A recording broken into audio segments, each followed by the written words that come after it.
থেকে আরেকটা গভর্নমেন্ট আসছে, তার কাছে আমরা যে কাজগুলো করছি, আমরা যে স্টেপগুলো নিয়েছি, পদক্ষেপগুলো নিয়েছি, সেগুলো আমরা তাদের হাতে তুলে দিতে চাই। এবং 3টে দল ছিল মোটামুটি, আমরা ছিলাম, জামাত ইসলাম ছিল, এনসিপি ছিল, মানে যারা আসবেন তাদের মধ্যে তারা সেভাবে চিন্তা করেছেন ডক্টর ইউনূস। এবং তিনি যে কথাগুলো বলছিলেন সেই কথাগুলো আমার মনে পড়ে যাচ্ছিল প্রেসিডেন্ট জিয়াউর রহমানের কথা। প্রেসিডেন্ট জিয়াউর রহমান ঠিক এরকম একজন স্বপ্নিক লোক ছিলেন, যে স্বপ্ন দেখতেন, স্বপ্ন দেখাতেন, এবং সেই স্বপ্নকে অ্যাচিভ করার জন্য, অর্জন করার জন্য তিনি জনগণকে উদ্বুদ্ধ করতে পারতেন। এবং সেটাই তিনি করেছিলেন। মাত্র 3.5 বছরের মধ্যে তিনি গোটা বাংলাদেশকে আপনার একটা কর্মযজ্ঞে নামিয়ে দিয়েছিলেন। আর সেই 5 বছরের ভয়াবহ দুঃশাসনের পরে, আমাদের দেশের পরে, এবং আপনার দুর্ভিক্ষ, ফেলিয়ার, সবকিছু মিলিয়ে কিন্তু জিয়াউর রহমান ওটা চেঞ্জ করে দিয়েছেন। আজকে ডক্টর ইউনূসের কথা তার এবং আশা, আমরা একটা পলিটিক্যাল আপহিভালের মধ্যে আছি। আর আমাদের আনফর্চুনেটলি 15 বছরের রাজনৈতিক যে বিভাজন সৃষ্টি করা হয়েছে, এই বিভাজন ফলে আপনার আমাদের কেন জানি না রাজনৈতিক দলগুলো বলেন, মিডিয়া বলেন, সাধারণ মানুষের মধ্যে মানে অবিশ্বাস তৈরি হয়েছে। সেই অবিশ্বাসটাকে দূর করা দরকার। আমার কাছে এখন যেটা মনে হয় যে এখন আসলে বাংলাদেশ সবচেয়ে বেশি যেটা দরকার, মানুষের মধ্যে আস্থা স্থাপন করা তার আপনার প্রতিষ্ঠানের প্রতি এবং আপনার নেতার প্রতি, রাজনৈতিক দলের প্রতি, তার নিজের প্রতি সেই আত্মবিশ্বাস তৈরি করে আপনাকে সামনে এগোতে হবে। এটা কিন্তু আপনার খুব বড় কাজ। আমরা দেখবেন, আমার খুব দুঃখ হয়, কষ্ট হয় যখন আমি দেখি আমাদের সমস্ত মিডিয়া, মানে দেশের মিডিয়াগুলো, তারা আপনার সারাক্ষণ আপনার নেগেটিভ ওয়েতে যাওয়া যায়। আমি এটা আগে আপনার সঙ্গে আমি কথা বলেছি যে নেগেটিভ ওয়েতে না গিয়ে মিডিয়াগুলো একটা পজিটিভ রোল প্লে করতে পারতে পারে না। একটা ছোট প্রশ্ন আছে, আপনি ডক্টর মোহাম্মদ ইউনূসকে জিয়াউর রহমানের মতোই শাসনিক, জিয়াউর রহমান সাহেবের মতোই শাসনিক বলছেন, কিন্তু উনার কথা যদি আমি আলাদা করে রাখি, আমরা যে মূল যে বিভাজনের কথা আপনি বলছেন, সেটা তো আমরা মূল দেখতে পাচ্ছি যে দলগুলির মধ্যে, মানে না, শুনে এটা তো একটা আপনার কালচারের ব্যাপার। আচ্ছা, আপনার মুহূর্তের মধ্যে একটা মানুষ বা একটা দল পরিবর্তন হয়ে যায় না, তাই না? 15 বছরে আমাদের ফ্যাসিস্ট শাসন রাজনৈতিক দলগুলোর মধ্যে বিভাজন সৃষ্টি করেছে, অবিশ্বাস সৃষ্টি করেছে, আপনার প্রতিষ্ঠানের মধ্যে অবিশ্বাস সৃষ্টি করেছে। এগুলোই কিন্তু আজকের এই আপনাদের যেটা ঘটছে সেগুলো।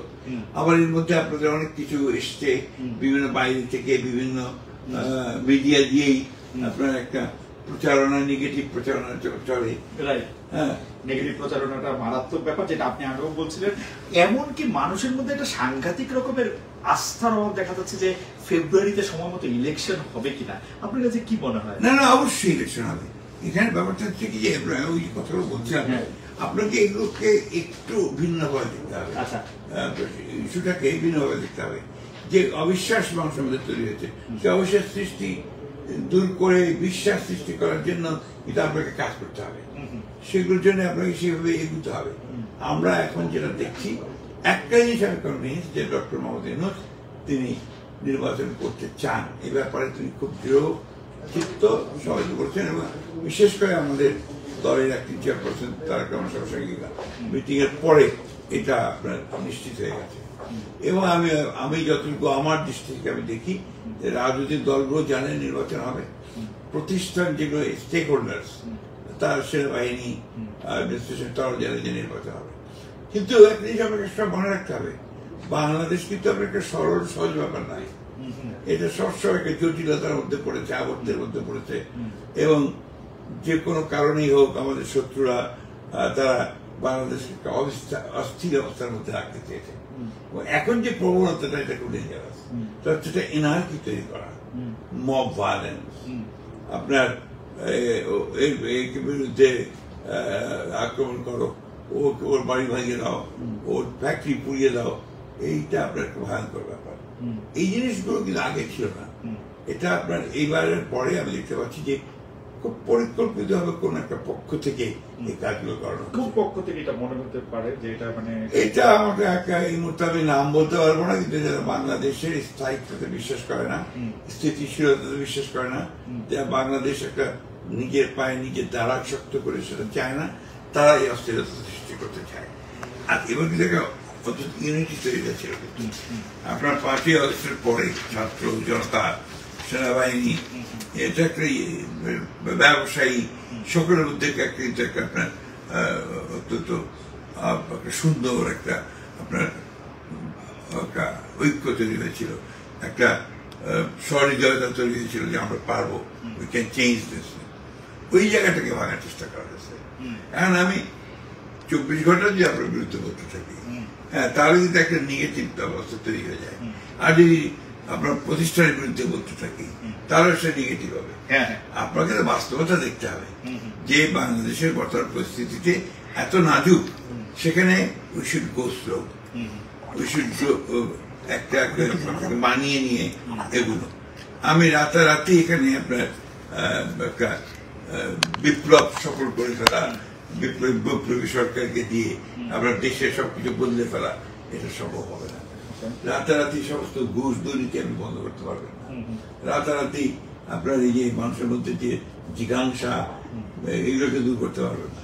আপনাকে এটাকে ঠান্ডা মাথায় দিয়ে সুস্থে আপনাদের উপরে কাজ করতে হবে। আমি একটু পেছন থেকে আসি আপনার কথা, যে এটার মধ্যে হচ্ছে যে আমরা কিন্তু আপনাকে এরকমই দেখি, আশাবাদী মানুষ, আপনি ইতিবাচক চিন্তাভাবনা করতে ভালোবাসেন, কিন্তু ঘটনা হচ্ছে যে আমরা এই সময়ে দলগুলোর কথা আমি আবারও বলি, যে যেমন ধরা যাক আমরা দেখলাম যে এনসিপি বলেছে যে তারা আসলে এই না হলে নির্বাচন করতে দেবে না, জামায়াত ইসলামী বলেছেন যে এই না হলে তারা নির্বাচন করতে দিবে না। মানে আপনারা বাদে, মানে বিএনপি বাদে বাকি দুই দল নির্বাচনটা একটু যদি কিন্তু আছে, শর্তাধীন আছে, এবং সেটা নিয়ে থাকবে। এটা পলিটিক্যাল পার্টি চায়। আচ্ছা, পলিটিক্যাল পার্টি সবসময় আমরা বার্গেন করতে চাই। আচ্ছা, বার্গেন করে সেটার বেস্ট আনতে চায়। এটা আমি কোনো অপরাধ মনে করি না। আচ্ছা, এটাকে আমি মনে করি যে তার যদি পলিটিক্যাল বার্গেনিং করে, ম্যানিপুলেশন করে সে যদি কিছু আনতে পারে, এটা তার যোগ্যতা। আজকে ওরা যে জিনিসগুলো নিয়ে আপনার বার্গেন করছে, এটাকে আপনার আলোচনার মাধ্যমে শেষ করা খুব কঠিন ব্যাপার না। এবং আমি জানি ইতিমধ্যে অনেক আলোচনা হয়েছে, ইতিমধ্যে অনেকটা জায়গা তৈরি হয়েছে যেখানে আরো আলোচনার সুযোগ আছে এবং এই ব্যাপারে একটা মীমাংসা হওয়ার সুযোগ আছে। একটা প্রশ্ন করতে পারি যে অনেকে বলতেছে, মানে কেউ কেউ বলতেছে যে আপনাদেরকে একটা সফরের মধ্যে এনে ডক্টর মোহাম্মদ ইউনূসেরও একটা চাওয়া ছিল যে এই টেবিলের বাইরে আলোচনাটা যেন একটু হয়। এটা কোনো অফিসিয়ালি এ ধরনের কোনো কথাবার্তা নেই। ডক্টর ইউনূস আমাদেরকে এই ধরনের কোনো কথাবার্তা বলেননি। আচ্ছা, আপনি বিশ্বাস করবেন না যে ডক্টর মা আসার পরে ডক্টর মোহাম্মদ ইউনূসের সঙ্গে আমার আজকে প্রথম আরেকটা ইভেন্টে দেখা হলো। আচ্ছা আচ্ছা আচ্ছা আচ্ছা, তার সঙ্গে ব্যক্তিগতভাবে কোনো কথা হয়নি। আচ্ছা, আমার জামাত ইসলামের তাহের সাহেবের সঙ্গে আসার পরে আমার আজকেই প্রথম দেখা হলো। আচ্ছা আচ্ছা আচ্ছা আচ্ছা, একমাত্র আনোয়ারের সঙ্গে যেহেতু আমার সামনে রুমে থাকতো, তার সঙ্গে তার সঙ্গে আমার একবার দেখা হয়েছে। আচ্ছা, সুতরাং এই ধরনের এগুলো গসিপ করতে আপনারা ভালোবাসেন, আপনারা স্টোরি তৈরি করতে ভালোবাসেন, এটা আমরা বুঝি, এবং কোনো কোনো ক্ষেত্রে আমরা সুযোগ করে দিই আপনাদের কি স্টোরি তৈরি করেন। আপনাদের সুযোগ করে দেন। আচ্ছা, আরেকটা ব্যাপার একটু সমালোচনার জায়গা থেকে বলি, প্রোডাক্ট বিক্রি হতে হবে। অবশ্যই অবশ্যই অবশ্যই, কিন্তু আরেকটা সমালোচনার জায়গা হচ্ছে যে বিএনপি তার দীর্ঘদিনের রাজনৈতিক সহযোদ্ধা বা সহকর্মী বা সহবন্ধু, যদি এরকম বলি সতীর্থ, সেই জামাত ইসলামের সাথে বিএনপির সম্পর্কটা কি খারাপ হওয়ার পেছনে কি কারণ আসলে? আমরা শোনেন একটা কথা হলো, রাজনীতিতে শেষ কথা বলতে কোনো কথা নেই। আচ্ছা, এক নম্বর। আর প্রত্যেকটা দলেরই তার নিজস্ব রাজনীতি আছে, চিন্তা আছে, ভাবনা আছে। সবসময় যে একই রকম যাবে তা তো না, তাই না? জামাত ইসলামের সঙ্গে আমাদের সম্পর্ক কোনো খারাপ হয়নি। আচ্ছা, এটা একটা দলের সঙ্গে একটা দলের যে সম্পর্ক থাকা উচিত সেই সম্পর্কই আছে। আপনার ধরেন, সে ফর এক্সাম্পল, আপনার communist party of Bangladesh, CPB, ওরা তো আমাদের সঙ্গে কোনোদিনই আপনার এসেছিল না, অ্যালায়েন্সে ছিল না, তাই না? আমাদের সমালোচনাই করতো। তারপরে তাদের সঙ্গে আমাদের সম্পর্ক ভালো হচ্ছে। আমি যদি বাংলাদেশের সত্যিকার অর্থেই ডেমোক্রেটিক পলিটিক্স করতে চাই, একটা লিবারেল ডেমোক্রেটিক রাজনীতি করতে চাই, আমাকে সব দলের সঙ্গে যোগাযোগটা রাখতে হবে, একটা ওয়ার্কিং মানে এনভায়রনমেন্ট তৈরি করে রাখতে হবে, নাহলে ডেমোক্রেসি ফাংশনই করবে না। So as a conscious Democrat, my responsibility, আমার দায়িত্ব হচ্ছে যখন আপনার ওই অবস্থা তৈরি করা। এটাতে আপনারা অনেকে তো আমাকে বলতে পারেন যে আপনি সুবিধাবাদের রাস্তা নিচ্ছেন, এটা সুবিধাবাদ না, এটা হচ্ছে আমার যে কমিটমেন্ট ডেমোক্রেসি, সেটাকে ফ্যাসিলিটেট করার জন্য আমার অন্যান্য দলগুলোর সঙ্গে যোগাযোগ রাখতে হবে। আমার কাছে মনে হয় যে না, আমি এটা সুবিধাবাদের জায়গা থেকে বলবো না, কিন্তু একটা অবভিয়াস প্রশ্ন তুলে থাকে, আপনি যেহেতু রাজনীতিতে শেষ কথা বলার কিছু নাই সেটা বলতেছেন, আওয়ামী লীগের প্রসঙ্গে আপনি কি বলবেন? আওয়ামী লীগের কার্যক্রম এখন আওয়ামী লীগ তো দুর্ভাগ্য করে আমার ভাবে, being the oldest political party in the country, they have killed themselves. আচ্ছা, তারা নিজেরাই নিজেদেরকে মেরে ফেলেছে, তার সমস্ত চরিত্রকে বিলীন করে দিয়ে সে একটা ফ্যাসিস্ট দলে পরিণত হয়েছে। তো এখানে সাধারণ মানুষের তো তার প্রতি কোনো আপনার ভালোবাসাও নেই, আপনার আস্থাও নেই, কারণ he has betrayed the cause of the people. This party has betrayed the cause of the people. এই পার্টির উপরে মানুষের যে আস্থা ছিল, সে যে কাজগুলো কমিট করেছিল, সে কাজগুলো তো সে করেন, উল্টো আলাদা একটা কালচার তৈরি করেছে, ফ্যাসিজমের কালচার। যে কারণে আমি মনে করি যে আওয়ামী লীগের যারা এই কাজগুলো করেছে, গণহত্যার সঙ্গে জড়িত, যারা ইনস্টিটিউশন নষ্ট করে জড়িত, তাদের বিচার হওয়া উচিত, সিরিয়াসলি বিচার হওয়া উচিত, এবং সেই জন্য তাদেরকে দণ্ডও দেওয়া উচিত। ওকে, আওয়ামী লীগের দণ্ড দেওয়া এবং পলিটিক্যাল পার্টি হিসাবে ওকে রাজনীতি করতে না দেওয়াটা কি এখন বিএনপির সিদ্ধান্ত, মানে বিচারের ব্যাপার না? আমি আপনাকে খুব পরিষ্কার করে বলি, এই ব্যাপারে অনেক কথা আমাকে বলতে হচ্ছে, অনেক শুনতে হচ্ছে, ইতিমধ্যে বাংলাদেশে এটা নিয়ে আমার অনেক কথাও চলছে, তাই না?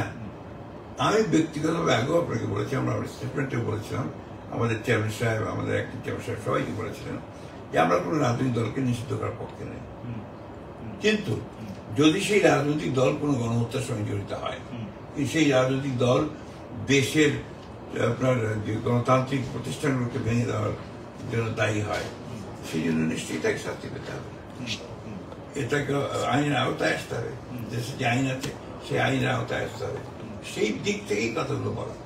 এখন আপনি ধরেন, আমি একটা লিবারেল ডেমোক্রেট, আমি একটা পলিটিক্যাল পার্টি, আমি আরেকটা পলিটিক্যাল পার্টিকে ব্যান করতে চাইব কেন? কিন্তু যদি সেই পার্টি জনগণের সঙ্গে বিশ্বাসঘাতকতা করে, প্রতারণা করে, গণহত্যা করে, দেশের প্রতিষ্ঠান ধ্বংস করে, তবে অবশ্যই তার বিচার হতে হবে।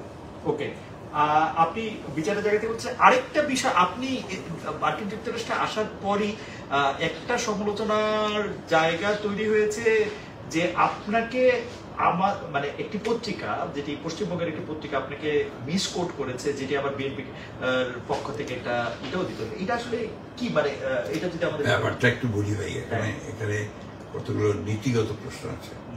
নীতিগত প্রশ্নের মধ্যে হচ্ছে যে আপনি যদি চান যে এই লোকটাকে আমরা হ্যারাস করবো, এই লোকটাকে আমরা মিডিয়ার মাধ্যমে তাকে ঝামেলায় ফেলবো, তো সেটা আমি ইচ্ছা করেই করতে হবে, মিডিয়াদের ক্যাপাবিলিটি, তাই না? এখানে আমার সঙ্গে তো সে ধরনের কথাই কারো হয়নি, আমি বলেছি তো, হ্যাঁ, আমার কোনো কথাই হয়নি। আর আমি তো কয়েকদিন আগেই বলেছি যে আওয়ামী লীগের তার কাজের জন্য, গণহত্যার জন্য বিচার হওয়া, কয়েকদিন আগে, কিছুদিন আগেই বলেছি। আমি আপনার জাতীয় পার্টির মুখে বলেছি যে জাতীয় পার্টি যদি কোনো অপরাধের সঙ্গে জড়িত থাকে তার বিচার হবে, কিন্তু জাতীয় ব্যান করে দাও, এই কথা আমি কখনো বলিনি। আমি আপনাকে মানে শেষ প্রসঙ্গ বা শেষ প্রশ্ন আগেও দুই একটা উপশেষ প্রশ্নের জায়গা থেকে একটু আমি বলি যে বিএনপি, আমাকে এই প্রশ্ন আমি অনেক জায়গায় শুনছি যে বিএনপি বাংলাদেশে শেষ ক্ষমতায় ছিল 2006 সালে। তো বিএনপি 2006 সালের পরে বিএনপির কি রাজনৈতিক দর্শনে কোনো পরিবর্তন হয়েছে? বিএনপি কি অন্যরকম একটি রাজনৈতিক দল হিসেবে আত্মপ্রকাশ করছে? কারণ আপনার রাজনৈতিক দর্শনটা কি ছিল সেটাকে বলেন। বিএনপি রাজনৈতিক দর্শনের মধ্যে আমরা যদি রাজনৈতিক দর্শন হিসেবে বলি, তাহলে আমরা জিয়াউর রহমান 19 দফা দেখেছি। 19 দফা দেয় শুধু না, আপনি বাংলাদেশি জাতীয়তাবাদ, বাংলাদেশ জাতীয়তাবাদ, 19 দফা, ফ্রি মার্কেট ইকোনমি, আপনার লিবারেল ডেমোক্রেসি, তাই তো? এর প্রত্যেকটার মধ্যে আমরা আছি না, আসলে শক্ত করে আছি, এমন কিছু পরিবর্তন, কোনো পরিবর্তন নেই। অনেকে বলে থাকেন যে আপনাদের রাজনৈতিক দর্শনে একটা বড় পরিবর্তন হয়েছে এই জায়গায় যে আপনারাই প্রথম 31 দফা দিয়ে ক্ষমতার বিকেন্দ্রীকরণ করতে চেয়েছেন, কিন্তু যখন আপনারা ক্ষমতায় ছিলেন তখন তো আপনারা ক্ষমতা বিকেন্দ্রীকরণ চান না, তখন চাইলে বলে এখন করবো না, তা তো মনে হয় সেটা পরিবর্তন, আমাদের সেটা পরিবর্তন না, অবশ্যই আমি আপনাকে বলি, তখন যখন ক্ষমতায় ছিলাম তখন বিকেন্দ্রীকরণ তো আমরাই করেছি ভাই, ওয়ান পার্টি সিস্টেম ছিল। আপনি এই কথা কেন বলেন আমি বুঝি না, যে আমরা ওয়ান পার্টি সিস্টেম একদলীয় সরকার করেছে আমাদের, সেখান থেকে আমরা আপনার বিকেন্দ্রীকরণ করে মাল্টি পার্টি সিস্টেমে নিয়ে এসেছি। আমরা parliamentary presidential form of government থেকে একজন ছিল, সেখান থেকে আমরা পার্লামেন্টারি ফর্মে নিয়ে এসেছি। It was the greatest reform, political reform committed. আমার আপনার কাছে কোনো পত্রিকা ছিল না, 4টা মাত্র পত্রিকা তো সরকারের দখলে ছিল, আমরা সেটাকে ওপেন করে দিয়েছি। এগুলো তো হচ্ছে মেজর ফান্ডামেন্টাল চেঞ্জেস। না, আমার কাছে মনে হয়, আমার মনে হয়টা আমি বলি, আমার কাছে মনে হয় যে বিএনপির 31 দফা করে আমি যেটা বলছি, জাতীয় ঐক্যমত্য কমিশন এতদিন ধরে যে আলোচনা করে যে সংস্কার করতে চায় সেটা 2022 সালে বা 21 সালে প্রকাশিত, কিন্তু বিএনপির এই পরিবর্তনের আকাঙ্ক্ষাটা কি তার অভিজ্ঞতা সঞ্জাত? আপনাকে আমি বলি, আমাদের সবচেয়ে বড় জিনিস যেটা, ইভেন এখন চাইনিজ কমিউনিস্ট পার্টি তাও কিন্তু পরিবর্তন এনেছে ইতিমধ্যেই। ওরা বলছে কমিউনিজম ইজ চাইনিজ ক্যারেক্টারিস্টিক্স, তাই না? আজকে আপনার যুগের পরিবর্তনের সঙ্গে সঙ্গে, মানুষের চাহিদার পরিবর্তনের সঙ্গে সঙ্গে, রাজনীতির পরিবর্তনের সঙ্গে সঙ্গে, জিও পলিটিক্সের পরিবর্তনের সঙ্গে সঙ্গে আপনি যে পরিবর্তন আনতেন না, আপনার দলিতে থাকবে না। কিন্তু সেই পরিবর্তনটাকে আপনারা মানে শিফট মনে করেন কিনা, যেহেতু কিছু ভুলের কথা? আমি কোন ভুলের কথা বলি না। আমরা 2001 সালে কোনো ভুল করিনি।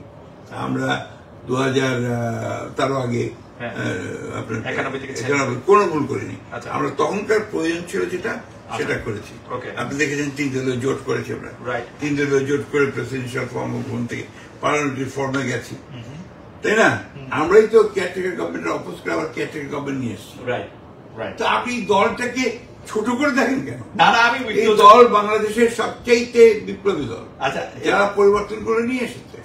আমি এটা ছোট করে দেখি না। আমি তাহলে এইটা বলি যে আপনি এই প্রশ্ন জবাব অবশ্য দিয়েছেন, এই 1 বছর 1.5 বছর ধরে আপনার অসংখ্যবার দিয়েছেন, যখন আপনাদেরকে বলা হয়েছে যে আপনারা তো আসলে 15 বছর ধরে আন্দোলন করে কিছু করতে পারেন নাই, অন্য ছাত্রদের আন্দোলনের ফলে বাংলাদেশটার একটা পরিবর্তন হয়েছে, একটা রেজিম চেঞ্জ হয়েছে, আপনারা দেশে আন্দোলনের ভাগ নাই। এটা আপনি বলবেন আমি জানি, আপনারা বলবেন যে আপনার এই কথাগুলো বাজারে যাবে ছাত্রের মধ্যে, because this interview is a product. তো এই ব্যাপারটা খুব পরিষ্কার। আমরা প্রথম থেকে since beginning, আওয়ামী লীগ ক্ষমতা আসার পর থেকেই যখন সে আপনার এই স্বৈরাচারী ফ্যাসিবাদী কর্মকাণ্ড শুরু করেছে, আমরা এটা বিরোধিতা শুরু করেছি। যেদিন আপনার কেয়ারটেকার গভর্নমেন্ট বাতিল করেছে, ওই থেকে আমরা তার বিরুদ্ধে পুরোপুরি রেস্টোরেশন ডেমোক্রেসি আন্দোলনে নেমেছি। এই আন্দোলনে আমাদের 60 লক্ষ মানুষের বিরুদ্ধে মিথ্যা মামলা হয়েছে। আমার মতো মানুষ, আমি 11 বার জেলে গেছি, ম্যাক্সিমাম 6 বছর জেল খেটেন। তারেক রহমান সাহেবকে দেশ ছেড়ে বাইরে চলে যেতে হয়েছে, নির্বাসিত হতে হয়েছে, তাই না? 1700 মানুষ, ইনক্লুডিং ইলিয়াস আহমেদ, আমার এমপিএম তাকে ফোর্স দিয়েছে, অ্যাপিয়ারেন্স হয়েছে, 20,000 লোককে নিহত করা হয়েছে। সেই দল দালানের যে পিলার গুলো সহ শক্ত দালান গুলো তৈরি করে দিয়েছে বিএনপি। আর ছাত্রদের আন্দোলনের ব্যাপারটা আমি চিৎকার করেছি বারবার। আপনি you find out all my speeches, কোথায় আমাদের সেই যুবক, কোথায় তরুণ নেতা যারা পরিবর্তন আনবে, বাংলাদেশ করতে এনেছে, কে আছে জোয়ান হওয়া গোয়ান হাকিতে ভবিষ্যৎ, ওইখান থেকে তো উঠেছে। ঠিক আছে, আমি তাহলে এবার শেষ প্রসঙ্গে আসি। বিএনপির ভারপ্রাপ্ত চেয়ারপারসন জনাব তারেক রহমান দেশে আসবেন কবে?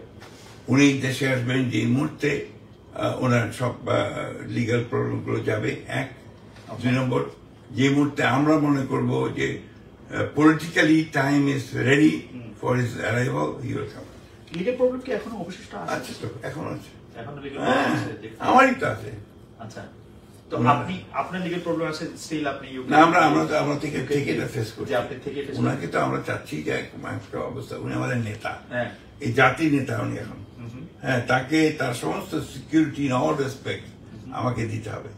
সেই জন্যই আমরা পার্টির সিদ্ধান্ত নিয়েছি যে আমরা যখন পার্টি মনে করবে that he should come, he will come at that time.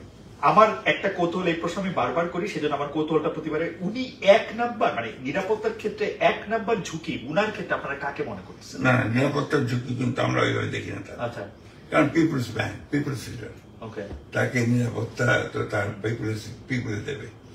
ঝুঁকি বলতে আমরা সেটা দেখি না। আমরা যেটা দেখি সেটা হচ্ছে দ্য কনস্পিরেসি যারা করছে বাংলাদেশে গণতন্ত্রকে ধ্বংস করবার, যারা ফ্যাসিবাদ চালিয়েছে এতদিন ধরে, তারা কি এত সহজে সব চরিত্র চাইবে না? ক্ষমতার দরকার নাই তো। শোনেন, আমেরিকাতে সেদিন একজন মারা গেলেন, মেরে ফেলা হলো, তাই না? তো সেই ক্ষমতা ছিল, ওইটাই ইম্পর্টেন্ট না। ইম্পর্টেন্ট হচ্ছে যে আমার নেতাকে আমি আপনার নিরাপদ রাখতে চাই, তার নিরাপত্তাকে নিশ্চিত করতে চাই, এটা আমাদের দাবি, people's demand. So we want our government to come at that time when we feel যে এখন উনি আমাদের সামনে থাকবেন এবং নিরাপত্তার মধ্যে থাকবেন। আমার দর্শকদের মধ্যে অনেকে এইটা মনে করেন যে তার যে মানে তারা মনে করেন যে ব্যাপারটা নিরাপত্তা, ব্যাপারটা ঝুঁকি। তাহলে আপনি মনে করছেন যে ব্যাপারটা নিরাপত্তার ঝুঁকি সেজন্য না, কিন্তু কিছু ষড়যন্ত্র? না, এগুলো তো শোনেন, এই জিনিসগুলোকে আপনি যতই খুঁজে কিছু বার করতে চাইবেন না, আপনার কথা একটা দেশের প্রধান নেতা 1 বছর ধরে দেশের থেকে আসবেন না, কি বলেন আপনি? কত জায়গায় কতদিন কত দেরি করে এসছে, বেরোজির কতদিন পরে এসেছিল। আমাদের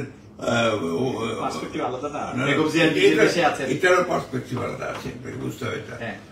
তাকে হত্যা করার চেষ্টা করা হয়েছে বহুবার, তাই না? তাকে ওগুলো নিয়ে ওই আলোচনা যাবো না, আমি যাবো না। আমি তাকে বলি যে এটা পিপল ডিসাইড করবে when it will come. Okay. That is my final. আমার কাছে বলে যে পিপলের ডিসাইড করবে, এইটা আসলে আমরা নিশ্চয়ই সময় এটা বলে দিবে। আমরা দর্শকদের বলতে চাই যেন মির্জা ফখরুল আলমগীর অনেকক্ষণ আমাদের সঙ্গে ছিলেন, অনেক কথা বলেছেন, আরো অনেকক্ষণ আমরা কথা বলতে পারতাম, কিন্তু মির্জা ফখরুল আলমগীর আমাদের জন্য কফি এনেছেন, কফি ঠান্ডা হচ্ছে, সেই জন্য আমরা আপনাদের কাছ থেকে এখন বিদায় নিচ্ছি এবং অনেক ধন্যবাদ। Thank you. কফি খাওয়ার আগেই অনেক ধন্যবাদ, থ্যাংক ইউ সো মাচ।